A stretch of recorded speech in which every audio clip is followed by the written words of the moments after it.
আসসালামু আলাইকুম।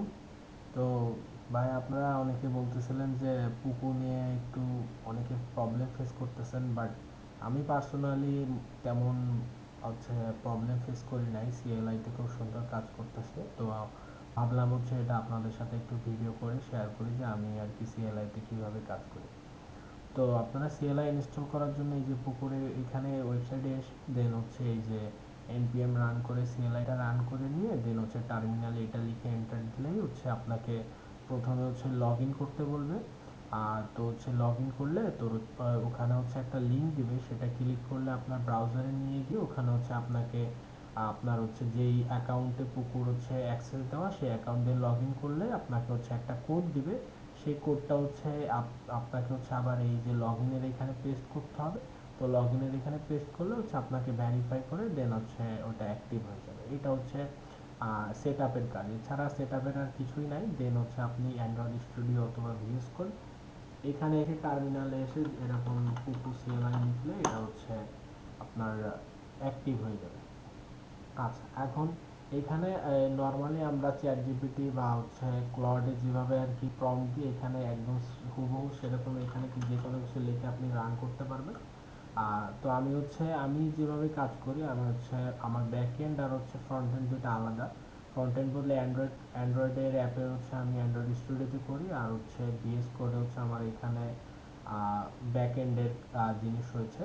তো এখানে আমি মূলত আগে কি করি, আগে ডকুমেন্টগুলো আর কি সুন্দর করে সাজাই নিয়ে, মানে আমার যেমন এখানে প্রজেক্টের ওভারভিউ কি আছে, তারপর টেক স্ট্যাক কি হবে, ডাটাবেস কি হবে, ব্যাকএন্ড কি হবে। তো এই জিনিসগুলো আগে থেকে আমি ডিসাইড করে ওটাও এআই দিয়ে করা, ক্লড বা চ্যাট জিপিটি এগুলো ইউজ করে ধীরে ধীরে আমি যেটা চাই সেটা আর কি ওখান থেকে সাজায় এই আগে আমি এই আমার যে ইয়াগুলা ডকুমেন্টগুলা এটা আর কি রেডি করে এখানে রেখে দিই, যাতে আমার পরে কাজ করতে সুবিধা হয়। আচ্ছা, এরপরে আমি যেটা পুকুতে দেখছি যে এটা আপনি যদি অনেক বড় একটা কাজ একসাথে দেন তো ওইটা খুব ভালো একটা রেসপন্স দেয় না, এবং ওটা অনেক বেশি সময় নেয়। লাস্টে যে দেখা যায় অনেক কিছু ব্রেক হয়ে গেছে, ঠিক মতো আর কি পারফেক্টলি কাজটা করে না, মাঝে মাঝে করে, বাট খুবই মোস্ট অফ দ্য টাইম দেখা যায় সেটা করতে পারে না। তো এই জন্য আমি কি করি, আমি আমার যে টাস্কটা থাকে সেটা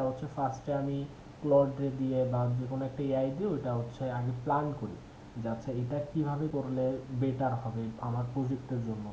তো ওইটা করলে দেন ওই প্ল্যানটাকে আর কি প্রত্যেকটা মানে ছোট ছোট ফেজে ভাগ করি, যে যেন এআই এজেন্টের ওটা করতে খুবই ইজিলি সে করতে পারে 5-10 মিনিটের ভিতরে। এক একটা ফেজে এক একটা টাস্ক থাকে, সেই টাস্কগুলো বা 2-3টা টাস্ক থাকতে পারে এক একটা ফেজে, সেগুলো ইজিলি করতে পারবে।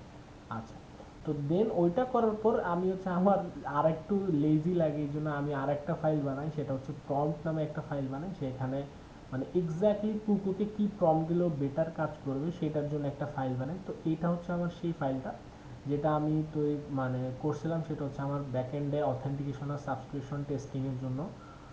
তো এখানে আর একটা বড় প্রবলেম যেটা আমি ফেস করছি, সেটা কারেন্ট চলে গেলে বা যে কোনো কারণে পুকুর যে সেশনটা থাকে, আমরা যে এখানে যে টার্মিনালে পুকুর সাথে যে সেশনটা থাকে সেটা যদি কোনোভাবে এক্সিট হয়ে যায়, তাহলে পুকুর কাছে সেই আমার আগের যে কনটেক্সট সেই কনটেক্সটটা থাকে না। তো আমি কিসে কাজ করতেছি সেই কনটেক্সটটার জন্য তার আবার পুরো প্রজেক্টের যেই ফাইলগুলো আছে সেইগুলো পড়তে হয়।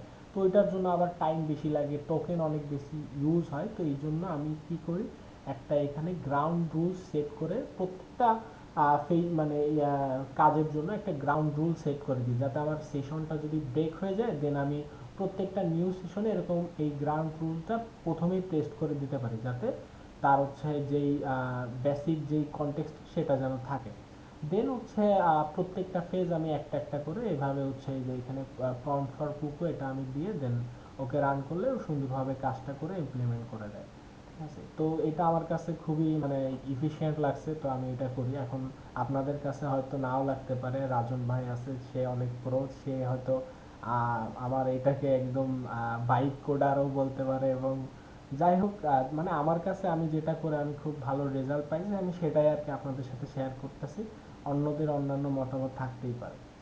আর এইভাবেই আর কি আমি আর কি এইটা করি। আর এছাড়া হচ্ছে আমি আরেকটা কাজ করি যে এখানে পুকুসিয়ালের ও নিজে আলাদা একটা ফোল্ডার ক্রিয়েট করে, সেটা যেন গিটে না অ্যাড হয় জন্য আমি এটা আহ, আমার ডট গিট ইগনোরে এখানে অ্যাড করে রাখি। আর তাহলে হচ্ছে আমার এই যে এটা আর গিট হাবে অ্যাড হয় না। এই তো টুকটাক এটাই। আহ, ভালোই হচ্ছে আমি এখানে দুইটা আলাদা একই সেশন মানে মাল্টিপল সেশন রান করাই। তো আর আরেকটা জিনিস সেটা হচ্ছে আমি এবার যে পাওয়ার দিছে 40,000 লিমিট দিছে, তো সেটা থেকে আমি যে 20,000 যে লিমিটটা ছিল ওইটা আরো খুব আস্তে আস্তে শেষ হইতো। যেমন এখন দেখতেছেন আমার যে প্রায় 10,500 লিমিট প্রায় শেষ। তো এইটা মাত্র এই যে 7 দিনেই এত লিমিট শেষ হয়ে গেছে। বাট আগেরটা আমি সেই আমি আর সেই প্রায় 5,000 লিমিট থেকে গেছিল আগের 1 মাস পুরো ব্যবহার করে। বাট এবার মনে হচ্ছে যে 15 তারিখের আগেই পুরো 40,000 লিমিট শেষ হয়ে যাবে। আমি দেখেছি প্রায় 1 ঘন্টার মতো কাজ করলেই প্রায় 1,000 লিমিটের মতো শেষ হয়ে যাচ্ছে। তো বুঝলাম না এটা কি তারা নতুন আপডেট করছে কিনা। এটা একটা আমি প্রবলেম ফেস করছি। আর একটা জিনিস সেটা আমার কাছে ভালো লাগে যে এরকম 4-5টা প্রজেক্ট একসাথে কাজ করা যায়। যেমন আমি ভিএস ভিএস কোডে এরকম 4-5টা ট্যাব এখানে ওপেন করে দেন হচ্ছে আলাদা আলাদা প্রজেক্টে কাজ করি।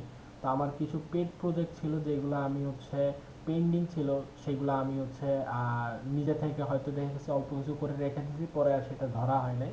তো সেই প্রজেক্টগুলো আমি আগের মাসে পুকুর যে লিমিট ছিল সেটা এরকম 3-4টা ট্যাব ওপেন করে করে আমি হচ্ছে সেগুলো প্রম দিয়ে দিয়ে ছোট ছোট প্রজেক্ট আর কি ওইগুলো উঠায় ফেলছি।